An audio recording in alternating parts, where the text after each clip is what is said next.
Bismillahirrahmanirrahim. Assalamualaikum warahmatullahi wabarakatuh.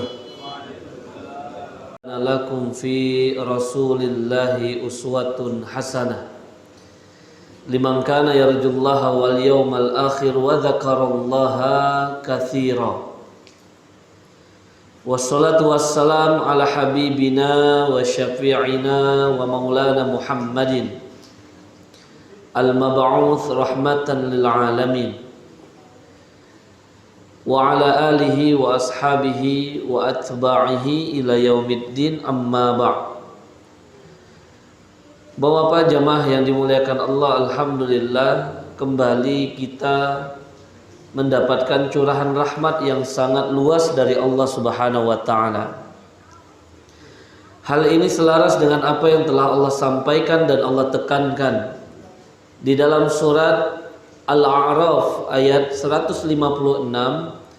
Allah nyatakan untuk kita semua, wa rahmati wasi'at kullasyai', dan rahmatku, kata Allah, luas meliputi segala sesuatu yang ada di muka bumi. Maka kita temukan fakta bahwa detik ini, saat ini, kita tentu merasakan bahwa rahmat Allah Subhanahu wa taala sangat luas, bahkan lebih luas dibandingkan kesalahan, kekhilafan, kelalaian yang terkadang terus kita lakukan disengaja ataupun tidak disengaja. Rahmat Allah Subhanahu wa taala serta kasih sayangnya juga sangat luas, bahkan dibandingkan dosa-dosa yang terus kita lakukan. Sehingga tergambarkan bahwa satu kali istighfar kita, permohonan ampun kita kepada Allah dan taubat kita, itu lebih Allah cintai dan dapat menghapus dosa dari kesalahan yang kita telah lakukan. Rahmat dan kasih sayang Allah juga tergambarkan sangat luas, bahkan melampaui amal-amal soleh yang kita upayakan, amal-amal ibadah yang menjadi tujuan kita diciptakan. Hal ini tergambarkan bahkan tidak sedikit perbuatan-perbuatan, amal-amal kebaikan yang sedikit tampaknya di hadapan kita, mudah melakukannya, ringan mengucapkannya, tetapi dengan kasih sayang dan rahmat Allah, Allah lipat gandakan pahalanya. Tentu ini adalah hal yang harus kita syukuri keberadaannya. Di antara upaya kita untuk mensyukuri rahmat dan kasih sayang Allah untuk kita di muka bumi ini, maka kita seharusnya dapat berupaya untuk menyiapkan diri kita, menyiapkan bekal kita untuk menghadap kepada Allah.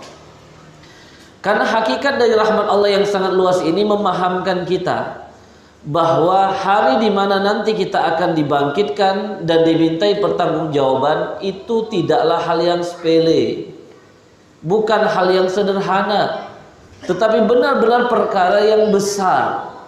Ini juga Allah sampaikan di dalam surat Al-Hajj, bahkan disampaikan oleh Allah ayat yang pertama, inna zalzalatas sa'ah syai'un azim, kata Allah.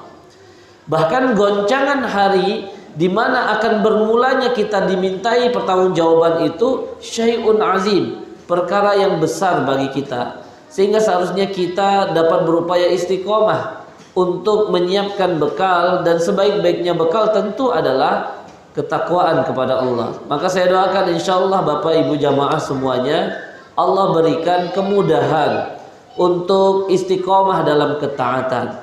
Allah berikan ampunan atas semua dosa-dosa yang telah dilakukan.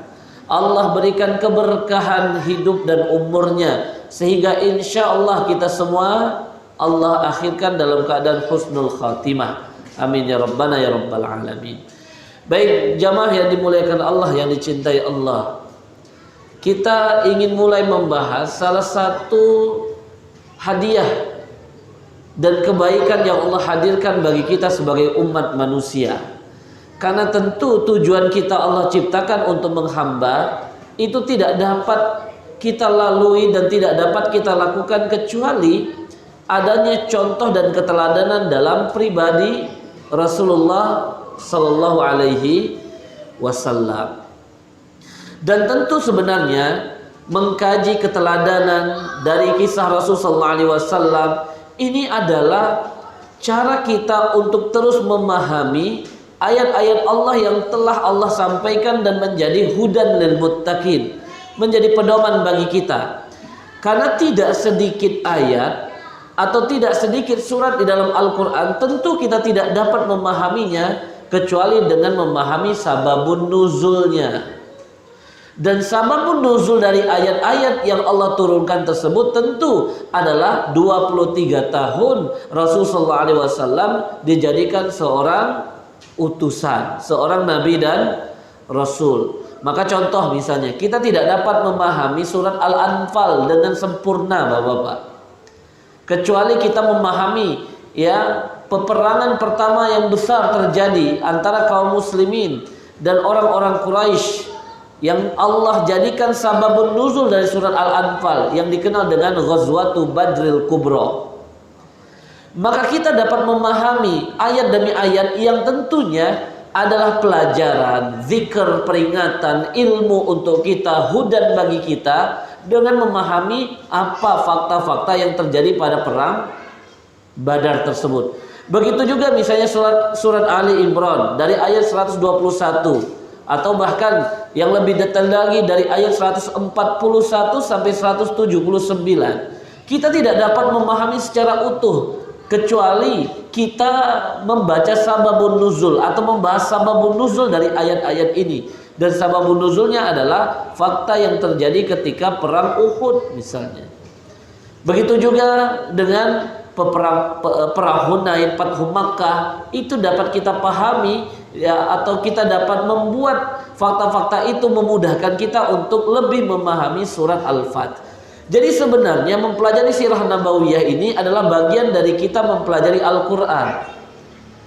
Karena kita tidak dapat ya meninggalkan sirah yang menjadi sebab diturunkannya ayat-ayat Al-Quran. Maka nanti Pak, ketika kita membahas sirah ini, perjalanan Rasul ini, banyak ayat Al-Quran yang akan kita sampaikan berkaitan tentang ya jawaban dari Allah, berkaitan tentang ya teguran Allah dan sebagainya untuk Rasulullah, dan tentu itu adalah bagian dari ya cara Allah Subhanahu wa taala memberikan pelajaran bagi kita. Dan sebenarnya mempelajari sirah nabawiyah itu kita butuhkan khususnya ketika kita menjadi umat akhir zaman di tengah-tengah banyaknya syubhat, banyaknya hal-hal yang dapat mengganggu keimanan kita. Ini sebenarnya tergambarkan di dalam Al-Quran. Allah Subhanahu wa taala yang menyampaikan ya, wa kullan naqussu 'alaika min amba'ir rusul.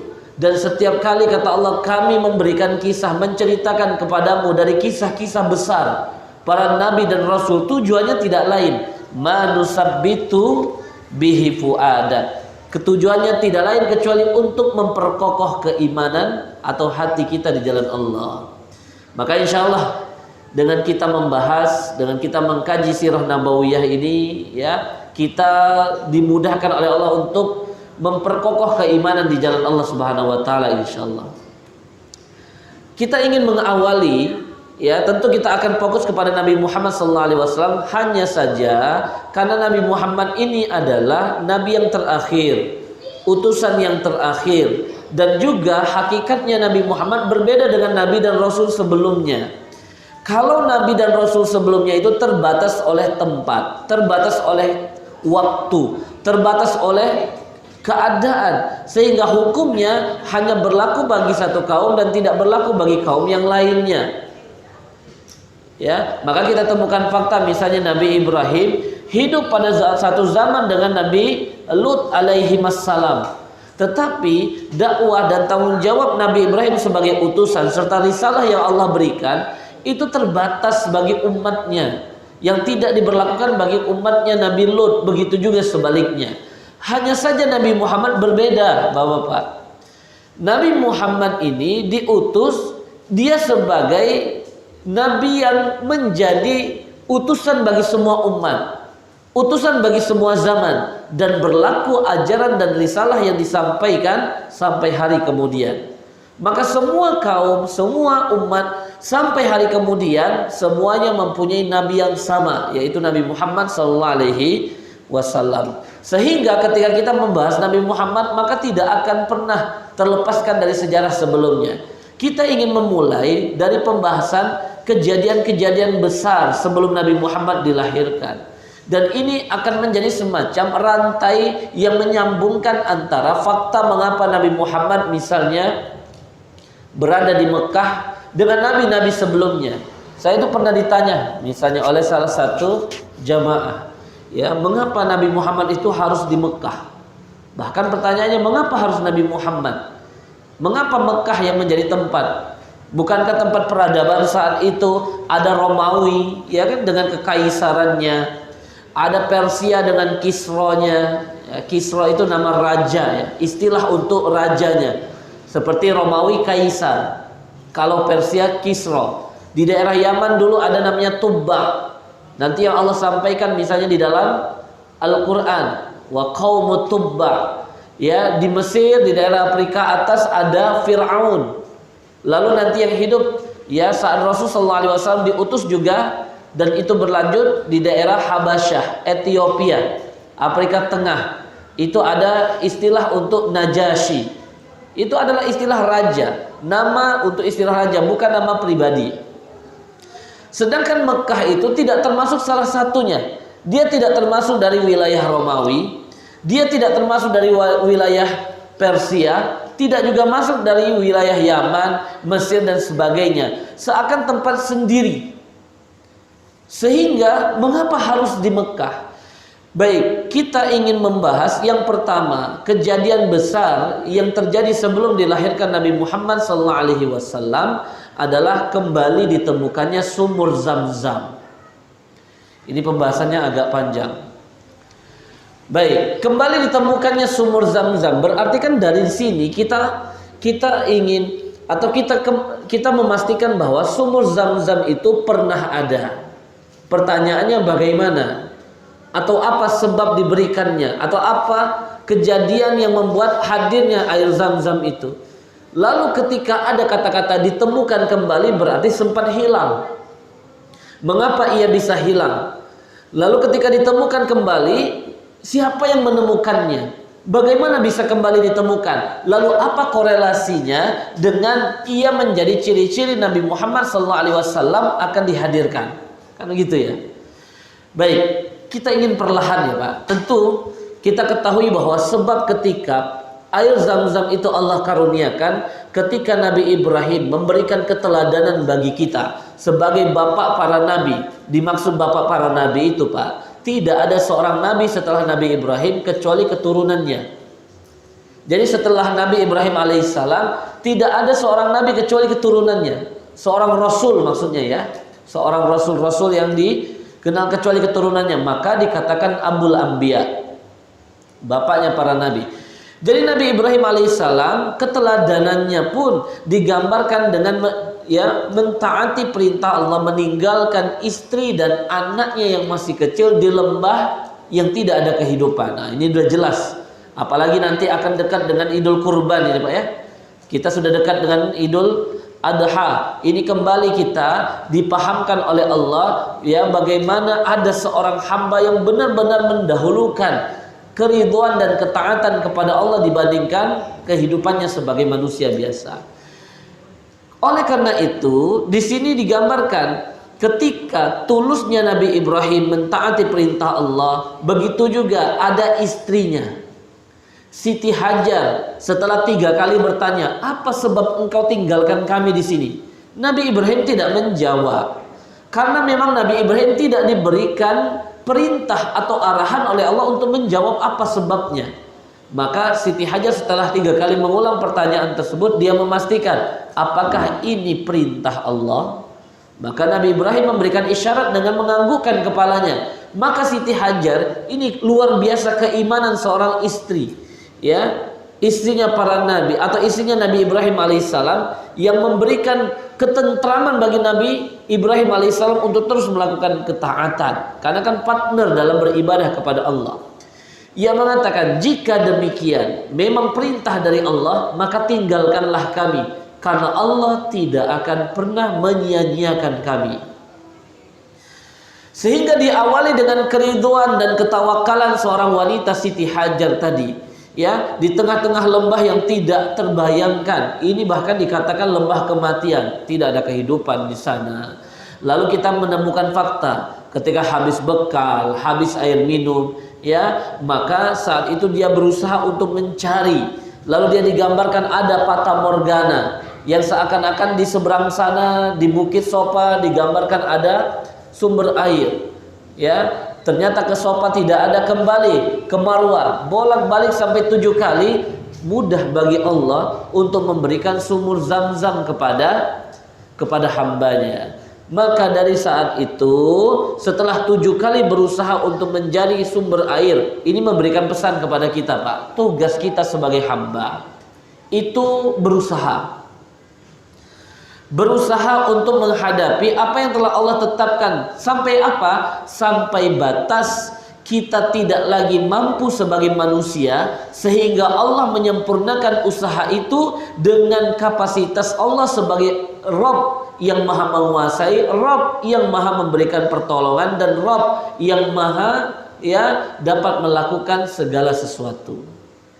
Maka sangat mudah bagi Allah ketika sudah bolak-baliknya 7 kali seorang wanita yang lemah, kehausan, tidak ada air, memperjuangkan, ya, anaknya. Allah sangat mudah menghadirkan air yang dalam riwayat, ya, yang riwayat disampaikan oleh Rasulullah SAW adalah hantaman kaki Jibril yang memberikan air Zam-Zam. Sangat mudah bagi Allah untuk memberikan keajaiban bagi hamba-hambanya. Maka diharuskan bagi kita untuk terus ridho akan ketetapan Allah. Baik, pokok bahasan kita setelah sumur Zam-Zam ini ditemukan, bersamaan dengan ketika Nabi Ibrahim meninggalkan istri dan anaknya di tempat tersebut, maka orang-orang dari arah Yaman, keturunan Sam bin Nuh. Jadi Nabi Nuh itu punya anak namanya Sam, dan diantaranya keturunan Sam bin Nuh ini, satu ketika tempat mereka bendungannya hancur. Dinamakan bendungan Ma'arib saat itu, hancur, sehingga mereka mengungsi mencari tempat. Tujuan awal mereka adalah Persia. Tujuan awal mereka adalah Persia karena ada kedekatan secara historis dan kedekatan secara akidah, yaitu menyembah berhala. Mereka tidak bertujuan untuk ke Romawi atau Syam. Ya. Ketika dalam perjalanannya mereka melihat ada segerombolan burung-burung yang berkumpul di atas udara lalu turun, dan mereka meyakini itu berarti ada sumber air. Tapi anehnya sumber air itu berada di tempat yang mereka sudah ketahui bahwasanya tidak mungkin ada kehidupan di sana. Singkatnya adalah ketika itu akhirnya mereka Allah pertemukan dengan seorang wanita Siti Hajar dan anaknya Ismail alaihissalam. Sehingga mereka, ya, memohon atau minta izin kepada Siti Hajar untuk tinggal di sana untuk dapat serta, ya, mendapatkan kebaikan dari sumur yang Allah berikan kepada Siti Hajar. Sehingga diizinkan, lahirlah satu peradaban di sana, dan sekelompok orang dari Yaman ini yang mengungsi ini dikenal dengan nama suku Jurhum. Baik. Ketika suku Jurhum itu sudah mulai kehidupan di sana, sampai Nabi Ismail alaihissalam, ya, sudah mulai dewasa, Allah tunjuk sebagai seorang nabi, diturunkan baginya risalah. Begitu juga Nabi Ibrahim datang ke sana membangun Ka'bah dibantu oleh anaknya Ismail alaihissalam. Sehingga ini memahamkan kepada kita suku Jurhum tersebut, ya, yang juga diperistri wanitanya oleh Nabi Ismail alaihissalam, mereka juga mengikuti ajaran 2 nabi tersebut. Maka asal usulnya Mekah itu dan Ka'bah tersebut, ya, diisi oleh orang-orang yang tidak menyekutukan Allah. Itu asal usulnya. Sehingga ratusan tahun mereka terus mengamalkan ajaran dari Nabi Ismail dan Ibrahim alaihimassalam, sampai ada sekelompok yang sudah mendekat ke arah Mekah, namanya suku Khuza'ah. Suku Khuza'ah ini juga berasal dari daerah Yaman. Asal Arab itu daerah Yaman, Pak. Hadramaut itu asal usul orang-orang Arab. Nabi Ibrahim sendiri bukan orang Arab. Istrinya Siti Hajar juga bukan orang Arab. Ya, istrinya Siti Hajar orang Mesir. Sehingga kata-kata Zam-Zam itu kata para ulama adalah bahasa Mesir yang saat itu diucapkan oleh Siti Hajar yang artinya berkumpul. Dia ingin membuat air Zam-Zam itu berkumpul, akhirnya dibuatnya semacam dinding-dinding sehingga sumur itu atau air itu semakin dalam, bukan meluas. Sehingga dikatakan Zam-Zam. Itu asal usulnya kata para ulama.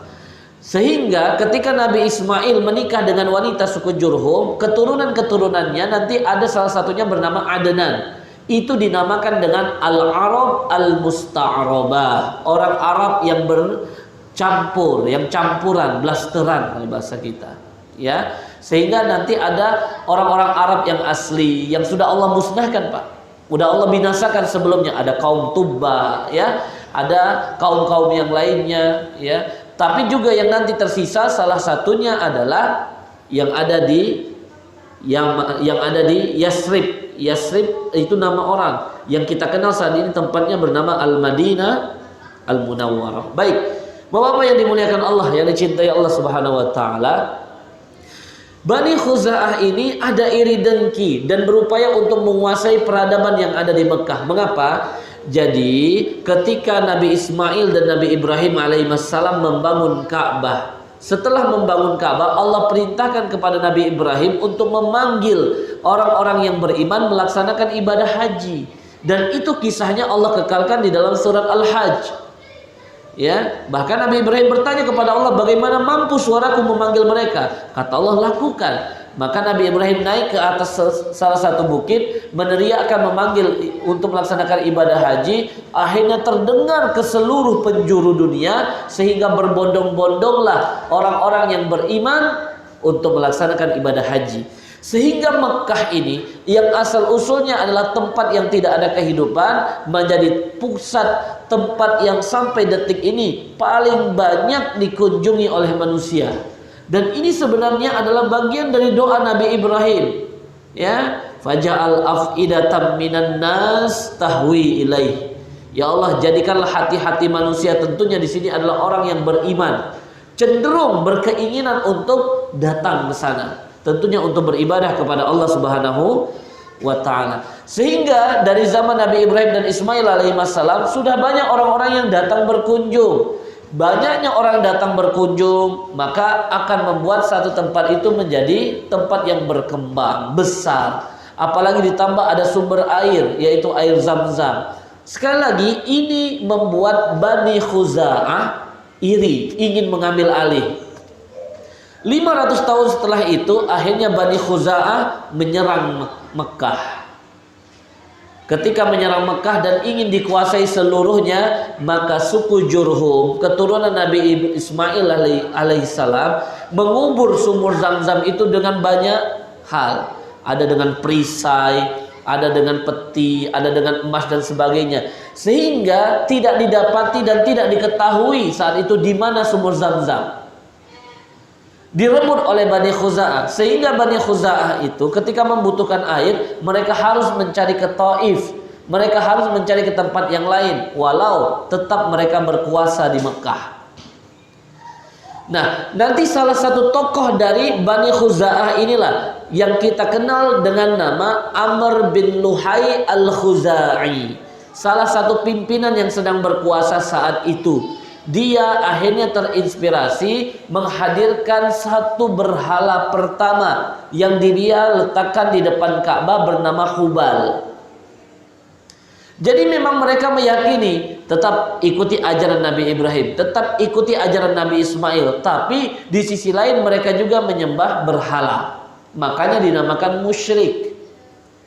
Ibadah-ibadah mereka seperti haji, seperti tawaf, seperti sa'i tetap dilakukan, walaupun nanti sudah bercampur dengan adat mereka, bercampur dengan bahasa mereka, dan bercampur dengan rutinitas mereka untuk memuji-muji berhala. Makanya dinamakan musyrik. Baik, Amr bin Luhai al-Khuza'i inilah yang membuat ajaran Nabi Ibrahim menjadi hilang. Ya, menjadi tidak diketahui bagaimana cara menyembah Allah. Setelah 500 tahun lebih, kita mulai dengan nama seorang tokoh bernama Qusay bin Kilab. Jadi Qusay bin Kilab ini dijuluki dengan Quraisy Shaghir. Jadi dulu sebelumnya Nabi Ismail itu punya keturunan. Dari keturunannya itu ada yang bernama Pihir. Pihir ini ya dianggap sebagai tokoh yang paling berpengaruh dan berjasa. Karena Pihir ini yang menemukan dua konsep dagang yang selalu dilakukan oleh orang-orang Mekah saat itu, ya, yaitu rihlatus syita, dagang pada musim dingin ke Yaman dan Habasyah, dan rihlatus saib, ya, dagang pada musim panas ke daerah Syam. Sehingga dia dijuluki dengan nama Quraisy. Jadi Quraisy itu nama aslinya adalah Pihir. Nah, keturunannya adalah Qusay bin Kilab. Qusay bin Kilab ini merasa sudah sangat lama, ya, Bani Khuza'ah ini mengambil alih Mekah dari kita yang menjadi keturunan dari Ismail alaihissalam, yang seharusnya kita memegang kendali tersebut. Sehingga dia mempunyai siasat saat itu. Dia sebagai tokoh yang sangat tampan, badannya besar tinggi, kulitnya putih, kaya raya, karena dia sangat menguasai konsep dagang yang dibawa oleh nenek moyangnya bernama Pihir atau Quraisy tadi, sehingga membuat dia menjadi salah satu tokoh yang sangat terhormat di Mekah. Lalu dia berniat untuk menikahi putri dari seorang raja keturunan Khuza'ah saat itu yang bernama Khulail. Jadi raja dari Khuza'ah saat itu yang berkuasa adalah Khulail.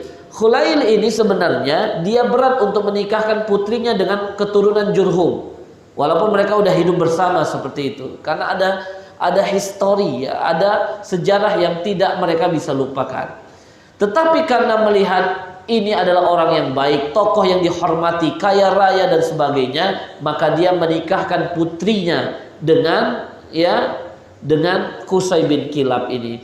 Qusay ini pribadi yang santun, yang baik, sehingga dia juga memperlakukan Khulail seperti ayahnya sendiri, membantunya, menghormatinya, sehingga Khulail ini jatuh cinta kepada Qusay. Atau rencana terjadi ketika meninggalnya Khulail. Saat Khulail ini meninggal, Bapak-bapak, ya, maka ada perebutan kekuasaan. Saat itu Qusay langsung maju untuk mengambil alih kepemimpinan dari Bani Khuza'ah yang tentu ditolak oleh keturunan-keturunan Khulail. Maka terjadilah nanti, karena memang mereka ini, Pak, tradisinya mereka setiap kali ingin memutuskan perkara ke dukun, ke penyihir. Maka akhirnya telah diputuskan oleh salah satu dukun mereka yang saat itu bahwa kekuasaan daripada mereka berperang satu dan yang lainnya, kekuasaan diberikan kepada suku, ya, Jurhum, sekali lagi keturunan Nabi Ismail. Dari saat itu semua kebijakan Mekah, semua hal yang berkaitan tentang Mekah, pengelolaan Ka'bah dan semuanya kembali jatuh kepada pemilik semula, ya, dari keturunan Nabi Ismail yang bernama Qusay bin Kilab. Jadi memang Mekah ini, Pak, bukan tempat produksi, bukan juga tempat pertanian. Maka yang paling banyak kehidupan yang terjadi di situ disebabkan adanya perdagangan, banyaknya orang-orang yang berdatangan. Maka dikenal nanti salah satu tugas dari penguasa saat itu adalah menjamu jamaah haji, memberikan makan dan minum, dan itu menjadi tugas salah satunya tugas Qusay bin Kilab. Baik. Dari Qusay bin Kilab ini akhirnya dia mempunyai, ya, 3 anak. Di antaranya kita sebutkan 3 anak ini karena 3 anak ini nanti punya pengaruh. Yang pertama Abduddar, yang kedua Abdul Manaf, yang ketiga Abdul Uzza. Saya sampaikan Abdul Uzza walaupun tidak banyak dibahas karena Abdul Uzza ini nanti keturunannya salah satunya adalah Khuwailid, dan Khuwailid itu mempunyai seorang putri bernama Khadijah. Jadi pada nama Abdul Uzza inilah yang mempertemukan nasab Rasulullah SAW dengan Siti Khadijah. Abdul Uzza dan Abdul Manaf bersaudara, bertemu di Qusay bin Kilab. Yang paling banyak berpengaruh bagi Mekah itu justru nanti 2 nama. Yang pertama Abduddar, yang kedua Abdul Manaf. Abduddar ini anak yang paling tua, ya, walaupun tidak terlalu ya berpotensi untuk jadi pemimpin. Sedangkan Abdul Manaf ini sangat cerdas pribadinya, ya badannya, fisiknya kuat, ya sangat tampan, sehingga orang-orang lebih menyukai Abdul Manaf. Hanya saja Qusay bin Kilab lebih menyukai anak pertamanya yang akan melanjutkan kekuasaannya, sehingga dia membuat wasiat. Setelah meninggalnya Qusay bin Kilab, sebagaimana wasiat diberlakukan, maka Abdud Dar yang menjadi pemimpin saat itu. Baik, singkatnya Abdud Dar ini tidak terlalu berhasil, sehingga dia meninggal saat itu. Ketika meninggal, maka ada perebutan kekuasaan antara Abdul Manaf dengan anak-anaknya Abdud Dar, berarti antara keponakan dengan pamannya, sehingga mereka akhirnya kembali ke dukun lagi tuh. Ya, bukan berarti harus ke dukun ya Pak ya, tapi itu fakta dulu. Akhirnya dibuatlah keputusan, tidak ada pemimpin mutlak, satu orang tidak ada, tapi bagi-bagi tugas. Ya, sehingga Abdud Dar dianggap mereka bertanggung jawab terhadap pertama Darun Nadwa, yang kedua Ka'bah. Sedangkan Abdul Manaf ya bertanggung jawab terhadap memberikan makan dan minum jamaah haji. Itu tugas-tugasnya dulu Pak ya. Memberikan makan dan minum jamaah haji. Baik, Bapak-bapak yang dimuliakan Allah, maka sampai detik ini pintu Ka'bah itu dipegang oleh keturunan Abdud Dar. Nanti di masa Rasulullah ketika Fathu Makkah, keturunan Abdud Dar itu ada seorang nanti masuk Islam, sahabat Rasulullah bernama Utsman bin Tolhah. Ya, atau ya salah satu orang sahabat, dan Rasulullah tidak berkehendak untuk mengambil alih. Itu sampai saat ini masih dipegang oleh keturunan Abdud Dar. Baik, berarti kita bergeser ke Abdul Manaf. Saya singkat. Abdul Manaf ini ya yang bertanggung jawab untuk menjamu memuliakan tamu-tamu yang datang ke Mekah untuk melaksanakan ibadah haji. Ya, sehingga dia punya anak Pak. Di antaranya dia punya 4 anak. Anak yang pertama bernama Hashim, anak yang kedua bernama Muttalib, anak yang ketiga bernama Abdul Syams, anak yang keempat bernama Naufal. Ya, baik. Muttalib ini penting karena ini nanti akan ada kisah lainnya. Hashim tentunya kita mengenalnya. Sedangkan Abdul Syams saya sebutkan karena memang Abdul Syams ini nanti yang mempertemukan nasab Rasulullah dengan Utsman bin Affan. Jadi Abdul Syams ini punya anak namanya Umayyah. Makanya nanti kehilafahan setelah Muawiyah mendirikan kehilafahan dinamakan Bani Umayyah. Ya, sehingga khalifah-khalifah itu dari keturunan Umayyah. Umayyah itu anaknya Abdul Syams. Umayyah punya anak. Pertama namanya Harb, yang kedua namanya Abul As. Harb ini punya anak namanya Abu Sufyan. Maka kita mengenal dengan nama Abu Sufyan bin Harb, ya, punya anak lagi namanya Muawiyah. Sedangkan Abul As punya anak namanya Affan. Affan punya anak namanya Utsman. Sehingga Utsman ya dengan Abu Sufyan itu satu bani atau satu suku keturunan Umayyah. Maka ini yang menjadi sebab ketika wafatnya, syahidnya Utsman bin Affan radhiyallahu an, ya, maka Muawiyah berhak untuk menuntut Ali bin Abi Thalib saat itu mencari siapa pembunuh Utsman dan mengkisosnya. Itu tuntutan mereka. Tuntutannya karena memang ada ya ada sebab tuntutan itu sebagai keluarga, bukan hanya Utsman sebagai khalifah tapi sebagai keluarga. Itu ya di Umayyah. Baik, kita fokus di Hashim. Hashim ini pribadi yang luar biasa, Pak. Tokoh yang luar biasa, sangat cerdas, ahli dan sebagainya. Dagangnya ya sangat sukses sehingga dia menikah dengan seorang wanita, ya anak dari pimpinan Bani Najjar yang saat itu berkuasa di Yasrib, atau kita kenal dengan nama Madinah Al-Munawwarah. Nama istrinya namanya Salma An-Najjariyah. Jadi anak pemimpin saat itu, karena dia tokoh yang sangat dihormati. Sedangkan ketika berdagang ke Syam pasti melewati Madinah, ya pasti melewati Madinah. Setelah menikah lahir anaknya, diberi nama Syaibah. Saat itu ketika Syaibah masih kecil, ya Hashim meninggal di Gaza, Palestina, yang saat itu masih masuk wilayah Romawi, ya dalam perjalanan dagangnya. Sehingga Salma An-Najjariyah ini kan orang kaya, anak pemimpin, Sehingga dia, ngapain saya tinggal di Mekah? Dia bawa anaknya Syaibah pulang ke Madinah. Di sana dia punya kekuasaan dan sebagainya.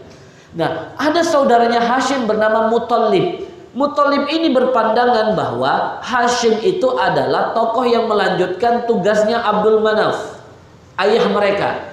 Sehingga seharusnya keturunan Hashim harus tetap ada di Mekah karena dipastikan melanjutkan kepemimpinan dari Hashim itu sendiri. Maka Muthalib pergi ke Madinah, membujuk Salma An-Najjariyah agar kembali ke Mekah dan menjelaskan sebabnya. Salma An-Najjariyah nggak mau, orang kaya, nggak mau dia. Akhirnya karena sudah terjadinya semacam keributan, mereka akhirnya sepakat, kita tanyakan kepada anaknya, karena anaknya sudah bisa memilih mana yang dia inginkan, tinggal di Madinah bersama ibunya atau kembali ke Mekah dengan pamannya dan melanjutkan estafet kepemimpinan dari Abdul Manaf, yaitu kakeknya yang diturunkan kepada ayahnya. Qadarullah, Syaibah ini ikut keinginan dari pamannya, kembali ke Mekah. Nah, Bapak-bapak yang dimuliakan Allah, Muthalib ini memang dari dulu kerjaannya itu ya jual beli hamba sahaya, budak. Dia selalu mencari budak yang bagus dari Syam, dari mana-mana, dari luar Mekah. Sekembali ke Mekah dia jual. Jadi memang bisnisnya dia, dagangnya itu adalah hamba sahaya, gitu ya. Sehingga orang-orang itu selalu menunggu-nunggu. Ya, kalau Muthalib datang pasti membawa budak. Saat itu Muthalib diletakkan di belakangnya, menunggangi unta. Di belakangnya adalah ya anak dari saudaranya yaitu Hashim. Namanya adalah Syaibah bin Hashim. Ketika dia masuk ke Mekah, orang-orang mengira Muthalib membawa budak yang akan mereka perjualbelikan.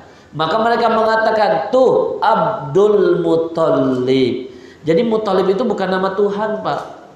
Kalau ada Lat, ada Uzza, ya, ada Abdul Lata, Abdul Uzza, ya, itu memang nama Tuhan mereka. Tapi kalau Muthalib bukan. Jadi Abdul di sini artinya budak hamba sahaya. Sehingga mereka mengira Syaibah yang dibonceng oleh ya Muthalib itu adalah hamba sahaya. Maka mereka katakan itu Abdul Muthalib, budak hamba sahaya yang dibawa oleh Abdul Muthalib. Maka sejak saat itu dikenallah Syaibah dengan nama Abdul Muthalib. Jadi nama aslinya adalah Syaibah. Baik. Singkatnya adalah Syaibah ini akhirnya ya menjadi pemimpin yang melanjutkan tugas dari keturunan Abdul Manaf, memberikan makan minum jamuan untuk para jamaah haji. Baik, Bapak-bapak yang dimuliakan Allah, dia punya anak. Syaibah punya Abdul Muthalib saat itu punya anak satu orang saja bernama Haris. Haris bin Abdul Muthalib menjadi salah satu paman Rasul sallallahu alaihi wasallam. Nanti di perang Badar, Pak, Haris ini punya anak, ya, punya anak namanya Ubaidah bin Haris bin Abdul Muthalib. Nanti yang akan duel 3 lawan 3 melawan ya perwakilan Quraisy yang akhirnya seri lalu syahid di perang Badar.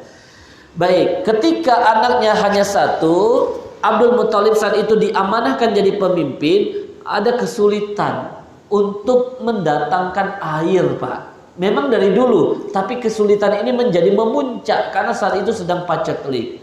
Sedangkan tanggung jawab dari Abdul Muthalib itu melanjutkan tanggung jawab dari ayahnya Hashim dan kakeknya Abdul Manaf yang sudah dibagi antara Abdul Manaf dan Abdul Dar. Apa tadi, Pak? Memberikan minum, memberikan makan untuk para jamaah haji. Ini kisah bermula ditemukannya sumur Zam-Zam. Hadis yang sahih, ya, yang sahih disampaikan bahwa satu ketika Abdul Muthalib bermimpi. Jadi hadis ini diriwayatkan, diceritakan oleh Ali bin Abi Thalib, ya, Ali bin Abdul Manaf bin Abdul Muthalib, karena nama asli Abu Thalib adalah Abdul Manaf, ya. Berarti ya cucunya, berarti dapat kisah dari ayahnya, ya. Suatu ketika Abdul Muthalib saat itu bermimpi, tiba-tiba datang kepadanya seseorang lalu mengatakan, "Ihfar barrah Galilah sesuatu yang baik. Bar itu sesuatu yang baik gitu. Sesuatu yang bermanfaat. Ya, maaf. Sebelumnya ditanya dulu, ihfar thayyibah. Galilah sesuatu yang baik. Thayyibah, sesuatu yang bermanfaat. Ya, lalu ditanya oleh Abdul Muttalib, wa ma thayyibah? Apa itu thayyibah? Karena memang sumur Zam-Zam itu, Pak ya, dari dulu sudah 500 tahun lebih terkubur, Pak. Sehingga memang dia dianggap ada, diceritakan terus-menerus, tapi itu semacam hanya kisah sejarah. Seperti kita mendapatkan kisah adanya kerajaan Majapahit misalnya ya, adanya kerajaan Fathahilah ya dan sebagainya. Itu kisah ya, yang kita belum tentu melihat keasliannya. Begitu juga dengan air Zam-Zam yang dianggap ada sumur dan sebagainya dengan kisah yang jelas, turun-temurun kisahnya yang diyakini memuliakan Mekah dan sebagainya. Tapi tidak diketahui lagi sejak saat itu di mana tempatnya dan bagaimana wujudnya. Maka tiba-tiba datang seseorang dalam mimpinya Abdul Muthalib mengatakan, ihfar thayyibah. Ya, cari sesuatu yang baik. Ditanya apa itu thayyibah, lalu pergi. Datang lagi dengan mengatakan, besok harinya datang lagi. Ketika Abdul Muthalib kembali tidur, dikatakan, ihfar barrah. Gali sesuatu yang baik, bermanfaat. Ya, dari kata bir, ya. Maka katanya, wa ma barrah. Apa itu barrah? Kembali hilang. Hari ketiganya datang lagi dengan mengatakan, ihfaril madnunah. Galilah sesuatu yang bernilai tinggi, al-ghaliyah, bernilai sangat mahal. Tentu Pak ya, air sangat mahal karena di lembah yang sangat tandus ya kan. Berarti dia harta yang paling berharga. Kembali ditanya, wamal madnunah. Hari keempat kembali bermimpi, langsung dikatakan, ihfariz Zam-Zam. Galilah sumur Zam-Zam. Ya, uniknya kembali bertanya Abdul Muthalib, "Wa ma Zam-Zam?" Apa itu Zam-Zam? Karena memang sekali lagi Zam-Zam ini ya hanya seperti seakan cerita yang masa lalu, terjadi di masa lalu. Lalu dikatakan Zam-Zam, dikatakan la tanzifu abada wala tuzam. Sesuatu yang tidak akan kering selamanya, sesuatu yang tidak akan tercemar, sesuatu yang tidak akan ternodai dan kotor selama-lamanya. Ini jaminan dari Allah ya Pak ya. Lalu apa katanya? Taskil hajij al-a'zam. Dengan air ini engkau akan tasqi, memberikan minum al-hajij pada para jamaah haji al-a'zam ya, yang mulia. Jadi air itu dapat engkau gunakan untuk memberikan air minum yang memang tanggung jawab dia memberikan air minum. Maka kata para ulama, pertama, air Zam-Zam ini menjadi ciri Nabi Muhammad nanti akan dihadirkan dan Nabi Muhammad akan terus diangkat derajatnya karena memang ia cucu dari yang menemukan. Tapi memang Allah memilih Abdul Muthalib selain karena dia akan menjadi bagian dari orang tua Nabi Muhammad, hanya saja tugasnya Abdul Muthalib juga memberikan air minum bagi para jamaah haji. Kalau Abdul Muthalib musyrik Pak. Abdul Muthalib tidak beriman kepada Allah. Baik, akhirnya disebutkan ciri-cirinya. Wahia bainal parsi wad dam. Nanti engkau temukan dia terletak di antara busa-busa, buih-buih dengan darah. Inda nakratil ghurabil a'sab. Nanti di bawah ya, di bawah patukan. Apa itu kalau burung itu Pak ya? Paruh ya, di bawah paruh al-ghurab al-azam ya, burung berwarna hitam yang di lehernya ada bagian berwarna putih. Inda qaryatin namal, yang di bawahnya ada sarang semut. Singkatnya, dia masih nggak paham apa kisah ini. Akhirnya seperti biasa dia ke depan Ka'bah, lalu dia duduk-duduk memikirkan tanda-tanda yang dikatakan tadi. Lalu dia melihat ada orang yang menyembelih hewan untuk berhalanya Hubal dan berhala yang lainnya. Lalu darahnya itu ya akhirnya terus mengalir ke dataran yang paling rendah Pak ya. Akan mengalir ke dataran yang lebih rendah. Ternyata ada satu tempat yang nyembelih di sebelah sana, yang nyembelih di sebelah sana. Darahnya berkumpul di tempat tersebut dan mengeluarkan buih. Tanda yang pertama. Lalu di dekatnya ada burung ya yang mematuk-matuk seperti itu dengan paruhnya. Tanda yang kedua. Akhirnya di situ tepatnya terdapat sarang semut. Sehingga dia memanggil anaknya yang bernama Haris. Dipanggilnya lah Haris untuk membawakan ya alat menggali dan memastikan orang-orang tidak mengganggunya. Akhirnya di tempat itu ia gali karena dia ini tokoh yang sangat dihormati. Orang-orang lain bertanya-tanya apa itu yang dilakukan oleh Abdul Muthalib. Mulai datang Haris sampai kewalahan, anaknya sampai kewalahan untuk memastikan mereka supaya tidak mengganggu ayahnya yang sedang menggali. Terus menggali, dia akhirnya menemukan dinding dari sumur tersebut dan terus digali. Setelah digali maka keluarlah air sedikit memancar seperti itu, lalu bertakbirlah Abdul Muthalib. Setelah bertakbir Abdul Muthalib maka terbukalah bagian yang menutupi sumur Zam-Zam itu, lalu kembali ditemukan sumur Zam-Zam. Semua orang yang menyaksikan langsung teriak mengatakan, ini adalah air ayah kita semua, yaitu Ismail. Innaha bi'ru abina Ismail. Ini sumur nenek moyang kita bersama, yaitu Ismail. Lalu mereka mengatakan apa? Wa inna lana fiha haqqan. Berarti ya Abdul Muthalib, kami juga ada bagian di sumur ini. Wah, kata Abdul Muthalib, ya nggak bisa. Mereka akan mengatakan Pak asyrikna ma'aka fiha, sertakan kami ya sertakan kami untuk kebijakan-kebijakan yang terdapat di dalamnya. Ya, lalu poinnya adalah Abdul Muthalib mengatakan tidak demikian.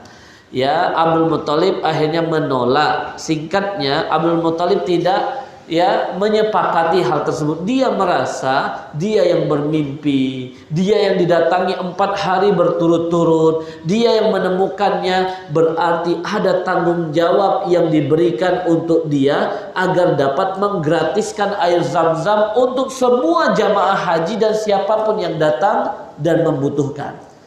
Kalau yang lain kan sudah mulai Pak, kira-kira ini ya gambarannya ya, tempat banyak orang-orang berdatangan untuk ibadah dari seluruh penjuru dunia, nggak ada air, tiba-tiba ada air, apalagi air yang dianggap ada historinya. Kira-kira apa yang kita dapat manfaatkan pertama kali? Jual, ya kan? Tapi tidak demikian dengan Abdul Muthalib. Abdul Muthalib tidak menginginkan air tersebut diperjualbelikan, tetapi ketika dia merenungi apa yang telah dia dapatkan dari isyarat mimpinya, petunjuk yang ada, bahkan dikatakan taskil hajij al-a'zam, dengannya engkau akan memberikan air minum bagi para jamaah haji, berarti air itu akan diberikan secara gratis. Ini yang menjadi beda sikap Pak ya. Sehingga karena memang mereka tidak lagi punya pemimpin mutlak yang dapat memberikan dan membuat keputusan, akhirnya mereka mencari orang pihak ketiga yang dapat jadi penengah. Insya Allah kita lanjutkan nanti. Jadi memang Pak, kalau di awal, karena kalau saya langsung jelaskan ditemukannya air Zam-Zam, tahu kita. Tapi nanti saya lihat bapak-bapak di sini cerdas-cerdas ya kan. Nanti bapak nanya saya, emang Ustadz kenapa dulu bisa hilang? Saya jawab lagi. Maka lebih baik saya jelaskan dari awal. Baik, sampai di sana ya Pak ya, insya Allah. Jadi ini salah satunya membuat Abdul Muthalib itu menjadi sangat populer. Mengapa Pak? Karena dengan digratiskannya air Zam-Zam, semua orang pasti akan mengenal Abdul Muthalib. Karena yang datang melaksanakan ibadah haji saat itu Pak ya, ketika mereka mendapati kesulitan, mereka berjalan dari rumah mereka, daerah mereka menuju ke Mekah dengan modal yang besar. Ketika ingin pulang lagi dari Mekah ke tempat mereka, mereka harus beli air dengan jumlah yang sangat mahal. Lalu dikatakan dan disampaikan pada akhirnya nanti bahwa ada sumur Zam-Zam yang diberikan secara gratis. Sumur yang dulu adalah mukjizat Allah diberikan kepada Nabi Ismail alaihissalam. Kira-kira orang-orang yang melaksanakan haji, ketika mereka berpikir dulu kita harus menyiapkan ongkos 2 kali lipat datang ke Mekah dan pulang dari Mekah. Sekarang kita hanya cukup menyiapkan air minum ke Mekah. Dari Mekah kita dapat membawa air Zam-Zam secara cuma-cuma. Kira-kira semakin banyak atau sedikit yang akan melaksanakan ibadah haji? Semakin banyak. Itulah salah satu sebab lahirlah iri dengki pada pribadi yang bernama Abraha. Nah, Tapi kayaknya kalau melihat dari kisah ini Pak, nyambung akhirnya kan ya. Abraha. Abraha bukan nama Arab Pak. Nanti asal usulnya dari mana kita bahas. Ya, baik Bapak yang dimuliakan Allah, Abraha iri dengki karena semakin banyak yang datang ke sana, sedangkan dia sudah bikin ya tempat yang sangat indah, tapi tetap kalah. Akhirnya dia berupaya untuk menghancurkan Ka'bah. Itu insya Allah sepertinya pertemuan ketiga. Karena kita akan lanjutkan nanti sedikit tentang hal ini.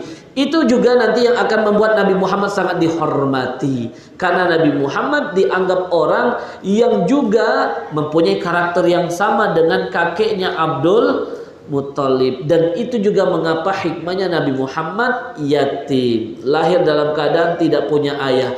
Karena semua yang berkaitan dengan Nabi Muhammad akan dikaitkan kepada kakeknya Abdul Muthalib. Karena pada tahun gajah, kira-kira bayi yang lahir banyak atau sedikit? Banyak Pak. Tapi kenapa hanya Nabi Muhammad yang fokus gitu? Kira-kira kalau media sekarang Pak ya, hanya Nabi Muhammad yang mereka fokus. Karena ada dua sebab. Tapi salah satu sebabnya adalah karena kakeknya Abdul Muthalib. Ya, contohnya pernikahan. Bapak nikahin anak-anak bapak ya ramai Pak. Tapi media tidak ada yang menyorot. Coba kalau misalnya yang menikahnya anak pejabat, ya kan? Maka karena anak itu anak pejabat, maka lebih dikenal, lebih diberitakan dan sebagainya. Itu pula Nabi Muhammad SAW. Insya Allah itu urutan-urutannya yang akan dibahas dan tentunya kita akan ambil hikmah. Nanti ya kalau ada pertanyaan, saya punya beberapa kajian sirah seperti ini juga di beberapa masjid yang dilakukan setelah maghrib. Akan lebih efektif kalau ada pertanyaan Bapak sampaikan ke DKM. Nanti DKM sampaikan ke saya, lalu setelah itu kita bahas di pertemuan yang akan datang. Ya, Allahu a'lam bishawab. Semoga bermanfaat bagi kita. Saya doakan insyaallah kita semua mendapatkan syafaat Rasulullah sallallahu alaihi wasallam. Kita semua termasuk pribadi-pribadi yang terus berupaya istiqomah menjalankan sunnah-sunnah Rasulullah sallallahu alaihi wasallam. Amin ya rabbana ya rabbal alamin. Allahu minkum. Wassalamualaikum warahmatullahi wabarakatuh.